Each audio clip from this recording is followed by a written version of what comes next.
हरिः ओम्।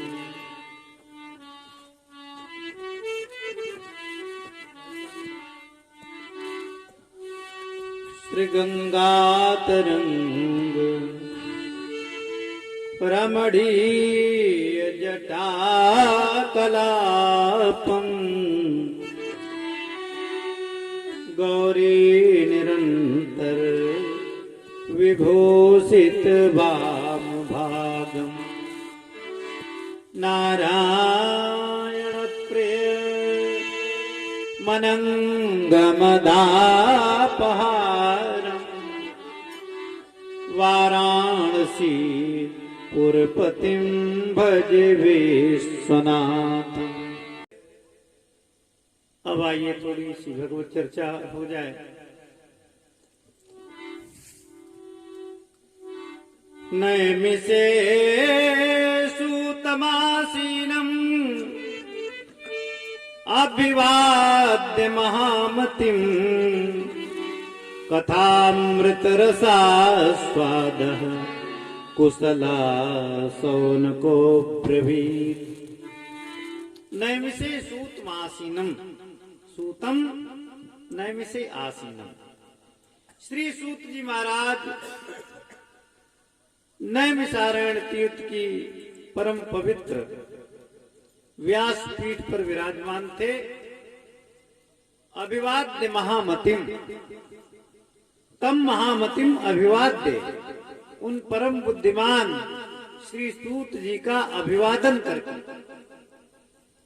कथामृत रसास्वादा कुशला सौनको ब्रवी, कथा रूपी अमृत का आस्वादन करने में जो परम पटु हैं, परम बुद्धिमान हैं,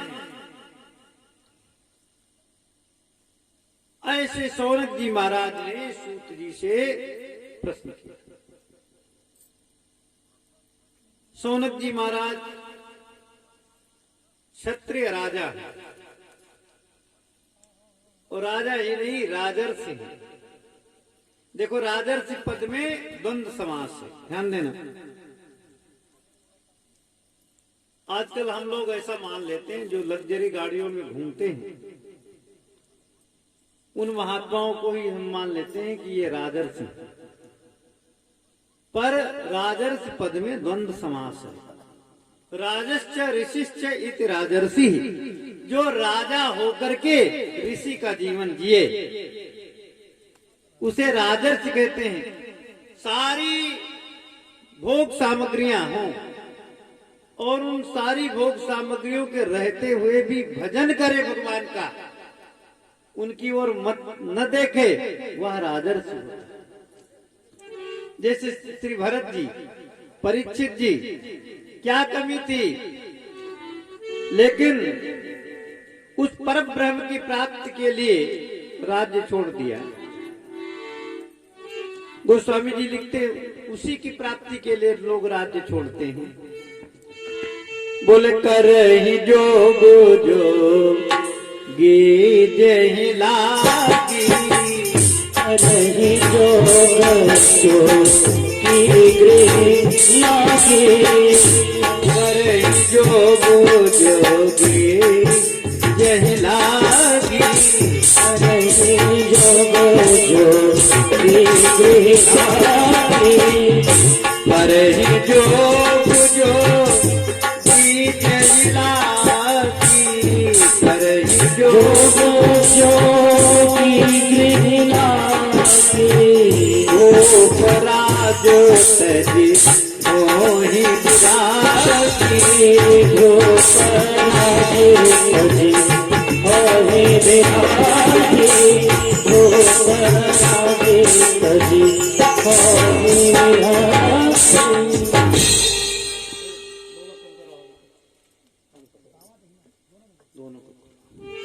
करहि जोग जोगी जही लागी, जिस ब्रह्म की प्राप्ति के लिए बड़े बड़े योगी यत्न करते हैं, राजा लोग राज्य छोड़ करके वैरागी हो जाते हैं।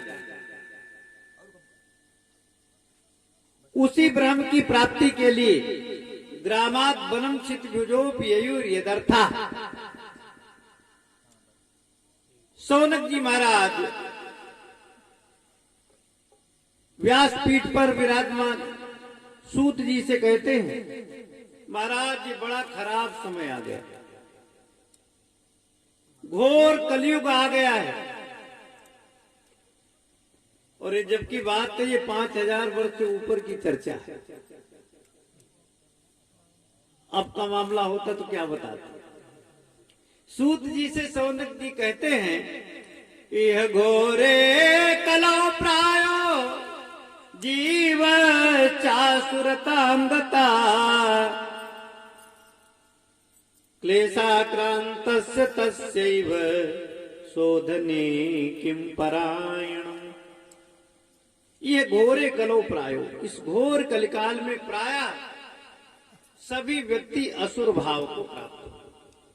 असु माने होता प्राण, और दूसरों के प्राणों के जो प्यासे होते हैं, दूसरों के प्राणों के चले जाने पर भी जिन्हें कोई दर्द नहीं है, वह है असुर। दूसरे का नुकसान हो रहा है उन्हें देख करके अच्छा लगे, वह है असुर। तो प्राय इस घोर कलिकाल में सभी लोग असुर भाव को प्राप्त हो गए और इसीलिए क्लेशों से आक्रांत हैं, घिरे। तो इन कलयुगी व्यक्तियों का शोधन कैसे हो और ये किसका आश्रय ग्रहण करें, ये बताओ। महाराज, श्रेयसाम यद भवे श्रेयः पावनानां च पावनम् कृष्ण प्राप्तिकरं सस्वत् साधनं तद्वदाधुना।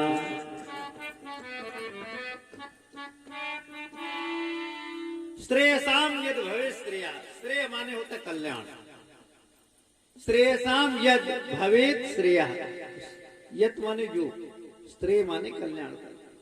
कल्याणकारी साधनों में जो सबसे अधिक कल्याणकारी, पावना नाम के पावनम, पवित्र साधनों में जो सर्वाधिक पवित्र हो, और कृष्ण प्राप्त कर्म सस्वत, निरंतर भगवत प्राप्ति कराने वाला हो, भगवत आनंद को प्राप्त कराने वाला हो। साधनम तद वदाधुना, तत्साधुना तत्साधनम अधुना मया वद, उस साधन को मुझसे बताओ। और सूत जी से सौनक जी ने कहा, महाराज इस संसार में सबसे अधिक कीमती पद होता है गुरुदेव का। गुरुदेव जो कुछ प्राप्त करा सकते हैं वो कोई नहीं प्राप्त करा सकता। बोले चिंतामणि लोक सुखम सुरद्रोह स्वर्ग संपदम प्रयच्छते गुरु प्रीतो वैकुंठम योग दुर्लभम।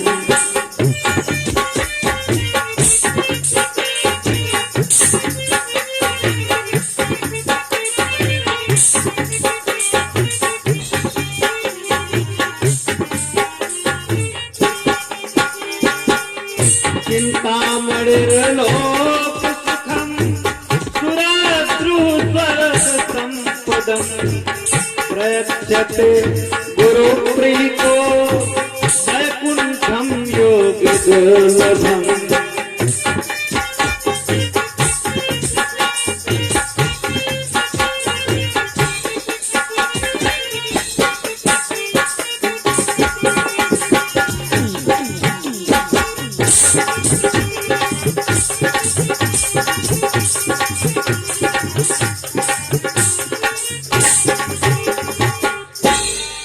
चिंतामणिर लोक सुखम, संसार में जितनी मणियां हैं उनमें सर्वश्रेष्ठ स्थान है चिंतामणि।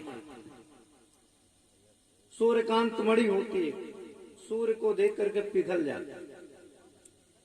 सूर्पणखा के प्रसंग में तुलसीदास जी ने लिखा, कोई विकल सक मन ही न रोकी जिमे रवि मनि द्रव रवि बिलोकी। ऐसे चंद्रकांत मणि होती है, चंद्रमा को देख करके पिघलती। एक स्यमंतक मणि होती है। स्यमंतक मणि सत्राजित यादव के पास में थी। 8 भार स्वर्ण रोज देती थी, 2 कुंटल सोना रोज देती थी। स्यमंतक मणि। एक इससे भी काष्टली मणि होती है, जिसे कहते हैं पारस मणि। लोहे में छुआ दो, लोहा सोना हो जाए। पर इन सब मणियों में श्रेष्ठ मणि है चिंतामणि। चिंतामणि से क्या प्राप्ति है? बोले चिंतामणि का एक ही लक्षण है, वह मणि जिसके पास में होती है वह निश्चिंत हो जाता है। पर ऐसी चिंतामणि अगर मिल जाए हमको, आपको, किसी को, तो चिंतामणि संसार का ही सुख दिला सकती है। चिंतामणि भगवान से नहीं मिला सकती। चिंतामणि लोक सुखम, संसार का सुख दिला सकती है चिंतामणि। सुरद्रुह स्वर्ग संपदम। सुरद्रुह, द्रुह माने होता वृक्ष, वृक्ष का पर्यायवाची शब्द है द्रुह। सुरद्रुह स्वर्ग संपदम। सुरद्रुह माने कल्प वृक्ष। कल्प वृक्ष स्वर्ग की संपदा को प्राप्त करा सकता है। कोई कल्प वृक्ष के नीचे बैठे और जो जो कल्पना करे वो उसे मिल जाए। कल्प वृक्ष का मतलब है क्या होता है? कल्पितम संकल्पितम ददाति इति कल्प वृक्षा। जो संकल्पित फल को दे उसे कहते हैं कल्प वृक्ष, कल्पित फल देने वाला। पर कोई कल्प वृक्ष के नीचे बैठ करके कह दे कि हमें भगवान से मिला दो, कल्प वृक्ष में ये पावर नहीं है कि वह भगवान से मिला दो। पर प्रयच्छत गुरु प्रीतो वैकुंठम योगी दुर्लभम। अगर गुरुदेव भगवान प्रसन्न हो जाएं, गुरुदेव की कृपा हो जाए, तो बड़े बड़े योगियों के लिए जो दुर्गम्य वैकुंठ पद है, दुर्लभ वैकुंठ पद है, वह वैकुंठ पद प्राप्त हो। ये सोनक जी ने जब इतनी बात कही तो सूत जी महाराज बड़े भावुक। देखो, जब कोई वक्ता किसी श्रोता के मुख से युक्त सैद्धांतिक प्रश्न सुनता है तो उसका हृदय गदगद हो जाता है। कोई भगवत प्राप्त्यर्थ प्रश्न करे, शास्त्रीय प्रश्न करे, तो विद्वान वक्ता का चित्त पिघल जाता है, द्रवित हो जाता है। और यदि घंटे 2 घंटे बढ़िया गंभीर चर्चा होने के बाद में उन्हीं श्रोताओं में से कोई खड़ा हो जाए और कहते पंडित जी अब एक भजन सुना दो, तो वक्ता क्या करे? वो अपना सर पीटे कि उसका? उसे मालूम ही नहीं था कि ये अभी तक भजन ही हो रहा था। जो भजन है उसको भजन मानता नहीं है। तो हम तो कहते थे भैया इन्हीं सब भजनों के माध्यम से तो तुम ऐसे हुए हो, नहीं तो तुम भी कोई अच्छा प्रश्न करते। देखो सौनक जी के प्रश्न से सूत जी कितने प्रभावित हुए। और सौनक जी के बारे में हमने बताया कि वह राजर्षि थे और नैमिषारण्य विश्वविद्यालय के कुलपति थे। 84 कोश में फैला हुआ नैमिषारण्य आध्यात्मिक विश्वविद्यालय 84 कोश में था। अभी बीएचयू 20 किलोमीटर के अंदर में है, बताता। 84 कोश में फैला हुआ ये स्पिरिचुअल यूनिवर्सिटी थी उस जमाने में, और जिसमें 88,000 प्रोफेसर थे।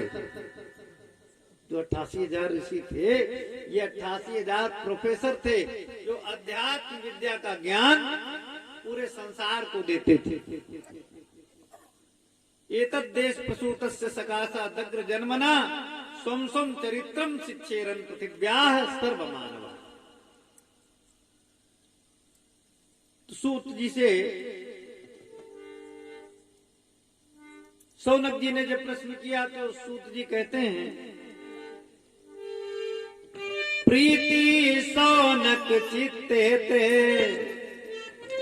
हेतो वच्मि विचार च सर्व सिद्धांत निष्पन्नम संसार भयनाशनम।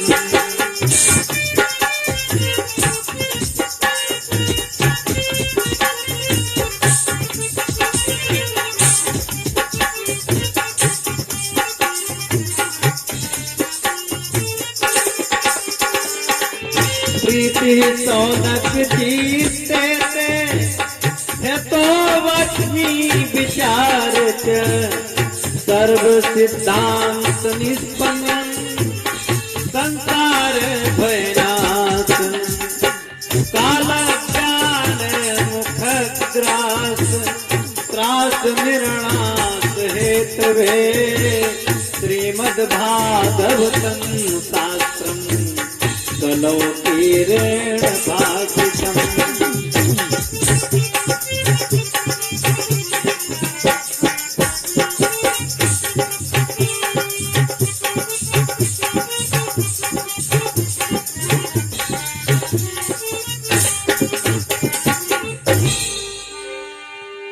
प्रीति सौनक चित्ते ते, हे सौनक जी, मैंने विचार करके देख लिया है आपके चित्त में भगवान के प्रति बड़ी प्रीति है, भगवान के ऊपर बड़ी श्रद्धा है।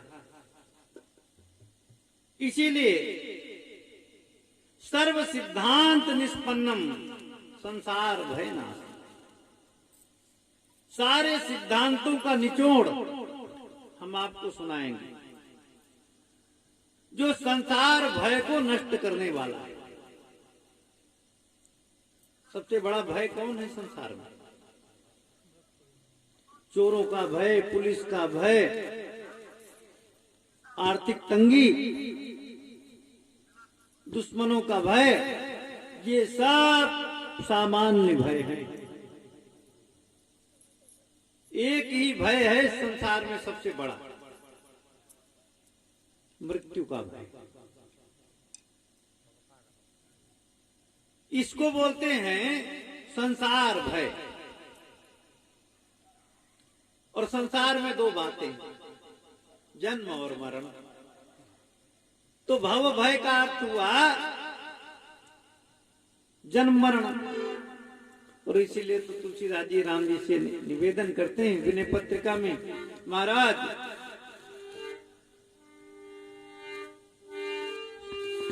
श्री रामचंद्र कृपालु भजु मन हरण भव भय दारुणम। श्री रामचंद्र कृपालु भजु मन हरण भव भय दारुणम। श्री रामचंद्र कृपालु भजु मन हरण भव भय दारुणम। भव भय, भव भय, भव माने होता संसार। और संसार, इसका नाम जानते हो क्यों? संसरत इति संसारा। इसमें और कुछ नहीं, बस सरकाव है। ये हरदम सरकता रहता है। सरकने का नाम है संसार। संसरत इति संसारा, जिसमें संसरण भाव है। संसरण माने transmigration, one word to another. जिस स्थिति में आप हो उस स्थिति में नहीं रह सकते। इस संसार में सब कुछ अनिश्चित है, पर परिवर्तन निश्चित है। और कुछ हो या ना हो, पर परिवर्तन जरूर होगा। और हम लोग इतने मूर्ख होते हैं कि हम लोग कभी कभी भगवान से भी ये असंभव बात संभव कराना चाहते हैं। हम लोग भगवान से कहते, भगवान हमें ज्यादा भले न दो, लेकिन जितना है उतना बना रहे। कहते हैं कि नहीं कहते? बड़े बड़े पढ़े लिखे लोग कहते यही बात कहते हैं। हम कहते हैं भगवान जितना है उतना बना रहे। अरे यही तो तुम मूर्खता कर रहे हो। यही नहीं होगा, जितना है उससे ज्यादा भी हो सकता, कम भी हो सकता, लेकिन उतना नहीं रहेगा, है कि नहीं? तो इसको कहते हैं संसार। जन्म मरण के भय को कहते हैं संसार भय। मैं ऐसी चीज तुम्हें सुनाऊंगा सौनक, उससे संसार भय नष्ट हो जाएगा। काल व्याल मुखग्रास त्रास निर्णास हेतवे श्रीमद्भागवतम शास्त्रम कलौकीरेण भासितम। काल व्याल मुखग्रास, इस संसार का प्रत्येक प्राणी काल रूपी सर्प के मुख का ग्रास है। हम सब लोग काल रूपी सर्प के मुख में पड़े हुए। कभी मेढक को जब सांप निगलता है तो आधा मेढक सांप के मुंह में चला गया हो और आधा मेढक बाहर हो।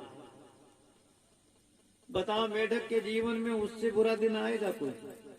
उससे तो काला दिन नहीं आ सकता। पर विडंबना देखो, अर्धग्रस्त मेढक के सामने भी अगर कोई क्षुद्र जंतु आ जाए तो मेढक जबान निकाल करके उसको भी चट कर लेता है। ठीक यही दशा सौनक जी संसार की वृत्ति की है। हम जितने संसारी लोग हैं सब काल के गाल में पड़े हुए। जो व्यक्ति जितने साल का हो गया है उतने साल उसके काल के गाल में चले गए। 20 साल का हुआ तो 20 साल काल के गाल में चले गए। 50 साल का हुआ तो 50 साल काल के गाल में चले गए। अब कितना बचा है निकलने को? काल को निकलने को कितना बचा है ये कुछ पता नहीं। तो बीती हुई उम्र के बारे में तो सब बता देते हैं कि इतनी उम्र हो गई, पर आगे बची कितनी है इसको कोई नहीं जानता। तो ऐसे प्राणी का कल्याण कैसे हो, इसके लिए श्रीमद् भागवत शास्त्र है जो कलौ कीरेण भाषित। कीर माने होता तोता, तोता माने सुख। कीरेण भाषितम का अर्थ है सुखेन भाषितम। सुखदेव जी के द्वारा जो कही हुई भागवत है वही इसकी इलाज। और जिस कथा को हम आप इतनी सस्ती समझते हैं, कहीं भी ये पंडाल लगा करके कथा चालू कर दें, आराम से कथा होने लगती है। पर कथा उतनी ही महंगी है जितनी तब थी उतनी अब भी। कथा में सैकड़ों विघ्न आते हैं और कथा की जगह व्यथा हो तो उसमें कोई विघ्न नहीं। वो तो व्यथा है ही, उसमें काहे का विघ्न? वो तो खुद विघ्न है। जिस कथा को आज इतनी सस्ती समझा जा रहा है उसी कथा को सुनाने के लिए जब श्री सुखदेव भगवान जगत जननी जगदम्बा पराम्बा भगवती भवभय हारिणी त्रिपत गामिनी भागीरथी के पावन तट प्रांत में पधारे, अनेक ऋषियों का समाज लगा हुआ था। कैसे कैसे विशिष्ट महात्मा वहां पर विराजमान थे। बोले भृगुर वशिष्ठो च्यवनश्च गौतमो मेधातिथिर्दे वल देवरातो भृगुर वशिष्ठ।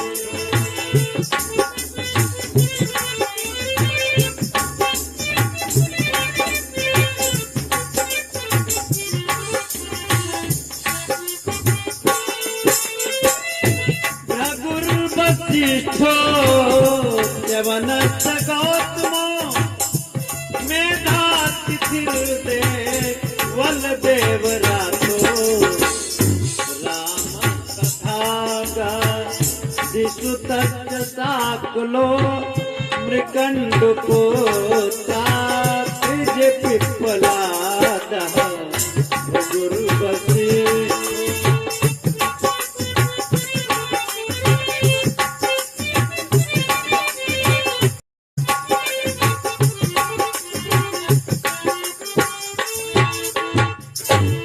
कैसे कैसे दिव्य महात्मा है वहां पर। बोले भृगुर वशिष्ठो च्यवनश्च गौतम। महात्मा भृगु, भृगु जी ऐसे महात्मा हैं जो 3 देवताओं के वक्षस्थल पर पाद प्रहार कर चुके। ब्रह्मा विष्णु महेश तीनों को लात मार चुके। वो भृगु ऋषि वहां पर पधारे। वशिष्ठ जी 2 बार ब्रह्मा का लिखा मिटा चुके। ऐसे समर्थ त्रिकालदर्शी महात्मा हैं वशिष्ठ। च्यवन के नाम पर आज भी च्यवनप्राश चल रहा है। च्यवन ऋषि वहां पर पधारे। गौतम ऋषि न्याय शास्त्र के सर्वोत्कृष्ट विद्वान। विश्व भर में जो कोर्ट कचहरी न्यायालय तुम्हें दिखते हैं, इसके आदि जनक कौन है? आद्य प्रवर्तक हैं भगवान गौतम, न्याय शास्त्र विशेषज्ञ। गौतम का न्याय शास्त्र है। 6 दर्शन हैं। योग दर्शन के आद्य प्रवर्तक पतंजल, न्याय के गौतम, सांख्य के कपिल, पूर्व मीमांसा के जैमिनी, उत्तर मीमांसा के व्यास और वैशेषिक दर्शन के कणाद। खड़ दर्शन है, खड़ दर्शनों के खड़ ऋषि हैं, ये उनके आद्य प्रवर्तक हैं। तो ये सब पधारे हुए हैं। मेधातिथि देवल देवरात रामस्तथा गादि सुतश्च साकलो। राम माने परशुराम, गादि पुत्र विश्वामित्र, साकल ऋषि, मृकंड पुत्रात्रिज पिप्पलादा। मृकंड पुत्र मार्कंडेय, मृकंड के पुत्र मार्कंडेय। अत्रिज माने अत्र से जन्म लेने वाले दत्तात्रेय, दुर्वासा और चंद्रमा। और पिप्पलादा त्रिदधीच जी के पुत्र प्रहलाद जी, पिप्पलाद जी। योगेश्वरो व्यास पराशरो च उतत्थ इंद्र प्रमदेद्मवाहौ। सब महात्मा पधारे। श्री सुखदेव जी महाराज जब आए, सब खड़े हो गए स्वागत। तब फिर पराशर जी ने महत्व बताया। कहा देखो, ये परिचित उम्र में तो सुखदेव सबसे छोटा है, यहाँ पर 16 वर्ष का है, पर ज्ञान में सबसे बड़ा है।